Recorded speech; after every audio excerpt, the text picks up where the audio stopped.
on niche and for our teaching methods of ministry class, we had to do an interview with somebody who was born and raised and also went to school in a different country.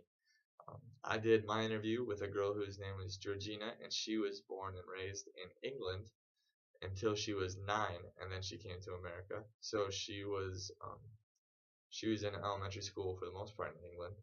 Um, and I met her through a Grow My Orientation group. She introduced me to her. So I sat down and interviewed her for a while.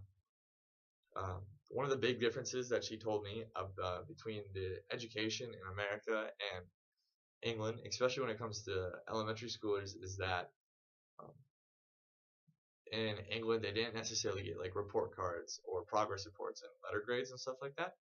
Uh, Instead, what would happen is the teachers would bring in the parents for like parent-teacher conferences, and they would just go over how well the student was doing in class, and just tell the parents their progress that they were having. Um, so it was much more of like a communication of encouragement and tracking their progress that way instead of really with letter grades and percentages and stuff like that. So I thought that was a really interesting difference between the two ways we do education from here in America and there in England. Um, and for some just applications that I would like to use as a teacher for myself, even if my students are from the same culture as me, kind of tags along with the not using letter grades and stuff like that. I probably would use letter grades, but I would also want to still be uh, very vocal with my students. I'd want to be able to encourage them that way. I wouldn't just give them a letter grade and let that stand for it. Let that stand for the whole thing. If they were doing well, I'd want to let them know that. I'd want to talk with them about it. I'd want to be able to encourage them that way. And I also wouldn't want to just give them a letter grade if they're doing bad. I'd want to talk them through that. I'd want to help them with that. I want to just give them a grade and say, well, you're doing bad.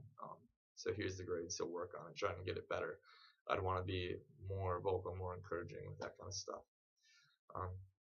Another thing that she talked to me about was how in like higher education with like college and stuff, you wouldn't do generals. You'd be focusing more on the track that you want to focus on. They don't have generals there, which I think would really help with students focusing and being more motivated. So as a teacher, I would just want to make sure that my material that I'm covering in the class is as valuable to the students as possible. Even if it's a class that they're not on the right, that's not necessarily for their track, even if it was just a general for them, I'd want to make sure that the material that I'm teaching is as applicable to them as any other student, because I think motivation is such a huge part of schooling and encouraging students to actually get their work done. And I think that the more motivated you are for something, the more you're going to remember and the more it's going to affect you. So yeah, that's what I got out of my interview.